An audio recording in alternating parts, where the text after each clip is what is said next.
죄를 짓고도 법의 심판을 받지 않고 순식간에 달아나버린 범죄자들, 상식을 깨는 기상천외한 도주국을 벌이며 감쪽같이 자취를 감춰버리기도 하는데요.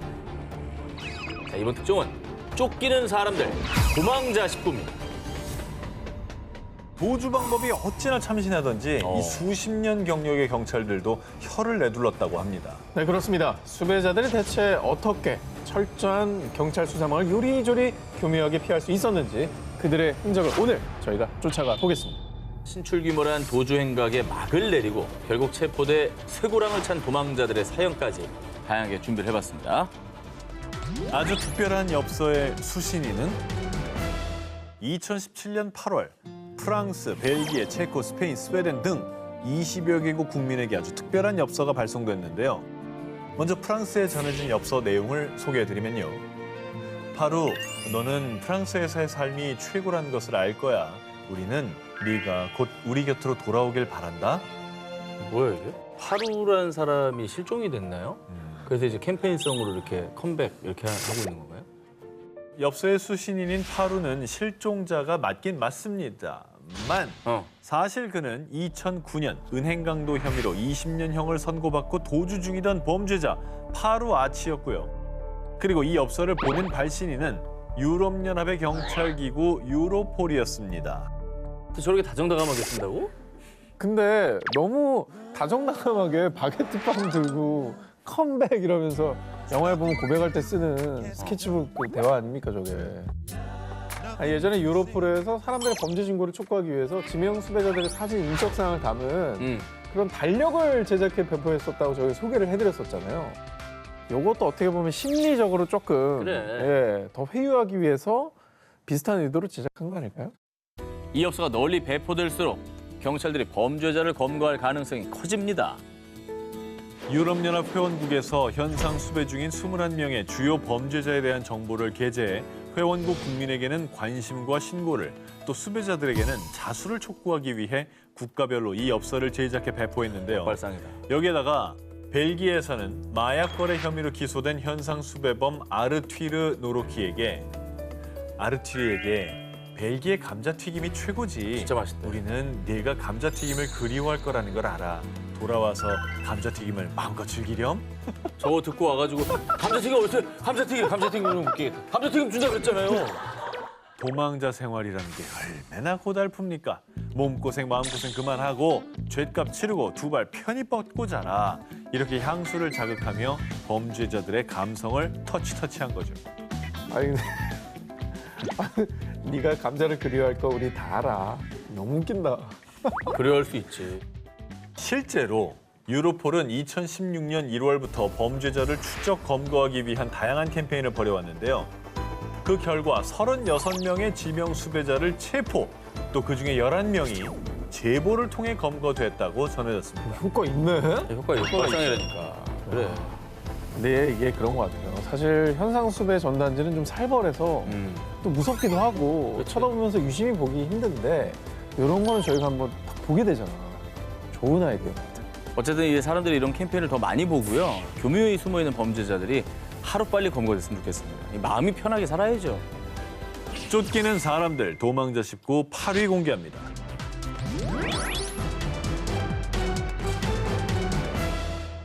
(2012년) 콜롬비아. 당시 경찰들은 유명 폭력 조직이자 여성들을 고용해 남성을 유혹한 뒤 납치, 감금, 협박 등을 일삼은 지오반니 레보예도를 검거하기 위해 혈안이 돼 있었는데요. 그는 납치, 감금 혐의로 법원에서 징역 60년형을 선고받은 뒤 곧바로 도주, 1급 지명 수배자 명단에 오른 인물이었습니다.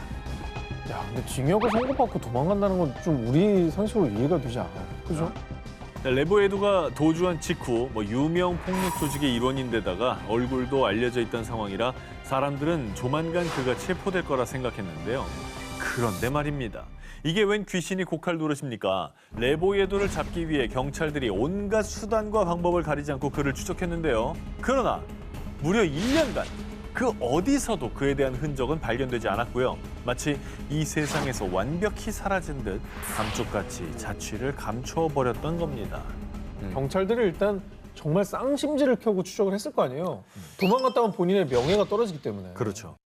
2013년 어느 날 콜롬비아 비앙키아 인근에서 감쪽같이 사라졌던 레보에도가 드디어 체포됐다는 소식이 전해졌는데요. 그런데 체포 당시 모두를 깜짝 놀라게 한 그의 모습. Penal Municipal de Bogotá dictó una condena de 60 años por 뭐요? delitos de concierto. 체포를 당시의 모습은 지금 누가 봐도 이제 여성의 머리와 뭐 그런 모습이잖아요. 그런데 원래 남자였는데 두 가지 옵션이 있는 거 아니야? 원래 남자였는데 여장을 했든지 그래. 아니면 원래 남자였는데 여자가 된 건지. 자, 이게 어떻게 된 일이냐? 레보에도가 약 1년간 경찰의 수사망을 교묘히 빠져나갈 수 있었던 이유가 여장을 한 게 아니라요. 아예 성전환 수술을 감행.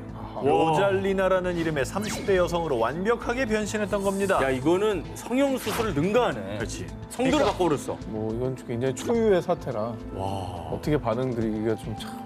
아니, 어떻게 체포된 겁니까? 그게 궁금하죠? 네. 불심 검문 중이던 경찰의 눈에 띈 한 여성. 어디서 많이 봤는데 누구시더라? 그 레보에도랑 너무 닮지 않았어? 근데 알아본 게 진짜 대단하잖아요. 아니, 이게 어딜 봐서 알아볼 만한 그 얼굴이냐고. 경찰들의 눈썹이 대단하시네. 이걸 보고 어떻게 알아보냐고. 경찰들을 그러니까. 칭찬해야겠네요. 네. 뭐 DNA 검사한 것도 아니고 그냥 육안으로 잡은 거잖아요. 잡은 거죠. 아니 사실 뭐 이렇게 해서 신분 완벽하게 숨겨서 어떤 범죄를 어떻게 저지를지 모르는 거잖아요. 그렇지. 정말 다행이네요. 그리고 법에 처벌 안 받았잖아요. 범죄자 신분을 감추기 위해 성전환 수술까지 감행했던 도망자.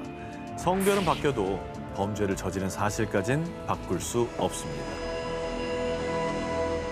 자, 앞서 성별을 바꿔 죄를 숨기려 했던 황당한 흉악범에 이어서 이번에도 기상천외한 방법으로 정체를 숨기고 죄를 은닉하려 했던 범죄자의 도주국에 대한 특종입니다. 실례지만 이거보다 어떻게 더 기상천외할 수 있죠? 좀 들어보시죠. 굉장히 특이합니다, 이것도.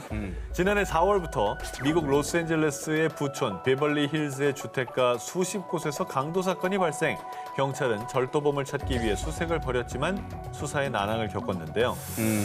비벌릴스를 저도 뭐 예전에 뭐 다른 촬영 때문에 가봤는데 저기는 절도범이 가도 절도할 생각을 못할 정도로 굉장히 CCTV도 많고 보안도 철저하고. 당시 절도범은 정말 대담하게도 당당히 얼굴을 드러내고 범행에 나섰고요. 범인의 모습이 CCTV에도 포착돼 경찰이 CCTV를 분석하기까지 했습니다. 저 고화질인 거 봐. 그런데 정말 이상하게도 그를 알고 있다는 사람도 그에 대한 제보도 전혀 없었는데요. 아니 근데 너무 얼굴이 잘 드러나고 보이잖아요. 뭐 가린 것도 없고. 근데 CCTV에 저렇게 고화질로 찍혔는데 어떻게 못 잡고 저렇게 수사망을 피해 나갈 수 있었던 거죠?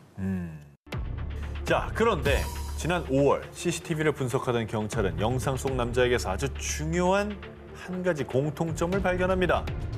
가만. 왜 입을 벌리고 있지? 뭔가 이상한데? 아 그거. 저기가 그 할리우드 아니야? 그 왜 특수분장 그런 관련 산업에 종사했던 분 아닐까? 맞네, 이거네. 자. 입이 안 벌어. 경찰은 범인이 항상 입을 벌리고 있는 특이한 모습을 포착. 그리고 이 모습을 단서로 범인을 특정했고요. 프로웰, 당신을 절도 혐의로 체포한다. 절도범 프로웰이 CCTV도 아랑곳하지 않으며 당당히 얼굴을 드러내고 경찰의 수사망을 피할 수 있었던 이유. 인종을 바꿨네. 인종을 바꿨어. 이제 성별이 아니라 인종을 바꿨네. 와, CCTV랑 너무 다르네. 그는 수사에 혼선을 주기 위해 자신의 얼굴을 가리고 가발에 가면까지 착용해 백인으로 변장. 그래서 수사가 난항을 겪는 듯 했지만 결국 어설픈 가면 때문에 오히려 경찰의 눈에 띄어 체포. 그의 범죄는 막을 내렸고요. 현재 재판을 기다리고 있습니다. 그러니까 저렇게 어설프니까 입도 안 다물어지고 그 덕분에 잡은 거니까 뭐 다행인 것 같습니다. 생각지도 못한 방법으로 정체를 숨기려 했던 황당한 범죄자들. 하지만 아무리 꽁꽁 가려도 언젠가 그 민낯이 드러나기 마련입니다. 쫓기는 사람들 도망자 19 6위를 공개합니다. 기상천외한 탈옥범의 도주 방법. 2018년 4월 8일 일본 열도 4개의 섬 중 시코쿠의 에이메현 이마바리시에 위치한 마스야마 교도소에서 재소자 히라오 다스마가 탈옥하는 사건이 발생. 당시 15,000명이 넘는 경찰과 16마리의 경찰견, 헬리콥터와 무인 정찰기 등이 투입됐지만요. 3주가 넘는 시간 동안 탈옥소 히라오를 검거하지 못했습니다. 헬기가 떴는데? 일본도 CCTV가 엄청 많이 깔려 있는 나라인데 그러게. 어떻게 이렇게 도망 다닐 수가 있죠? 당시 탈옥수 히라오는 탈옥한 뒤 곧바로 교도소 인근 마을에서 자동차와 현금 등을 훔쳐 달아났습니다. 그리고 경찰은 시코쿠와 본토 혼슈의 중간 지점인 무카이시마 섬에서 히라오가 타고 도주한 자동차와 그의 DNA가 검출된 물건들을 확인한 뒤 탈옥수가 섬 밖으로 나가지 못하도록 모든 다리를 봉쇄해. 이 경찰은 무카이시마 섬에서 혼슈로 가는 길목들만 봉쇄하면 탈옥수 히라오를 검거하는 건 시간 문제라고 자신했습니다. 그런데 경찰이죠. 여기 탈옥수랑 닮은 남자가 있어요. 그가 탈옥한 지 22일째 되던 날 히라오는 당시 경찰이 예상했던 무카이시마 섬이 아니라 섬에서 약 70km 떨어진 본토 히로시마시 미나미구 시내 한복판에서 검거됐습니다. 야, 어떻게 갔지? 아니 섬에서 본토까지 가는 길을 차단했다 그랬잖아요. 그거 어떻게 한 거지? 탈옥수 히라오가 경찰의 포위망을 뚫고 도주할 수 있었던 이유. 바다를 헤엄쳐서 도망쳤습니다. 도망치느라 힘들었습니다. 경찰 조사 결과 히라오는 무카이시마 섬에서 약 200m 거리의 혼슈까지 헤엄친 뒤 히로시마까지 도주했다고 밝혔는데요. 그런데 당시 일본 경찰이 히라오가 바닷길로 도주할 가능성을 배제했던 이유가 있었습니다. 그가 헤엄친 무카이시마 섬 일대의 바다는요. 페리도 항해할 때 어려움을 겪는 데다 작은 어선은 엔진을 끄는 순간 휩쓸릴 정도로 파도가 센 곳인데 거길 헤엄쳤다고요? 이렇게 주민들 사이에서도 조류가 거세기로 유명해서요. 함부로 헤엄을 친다는 것은 자살 행위와도 같았습니다.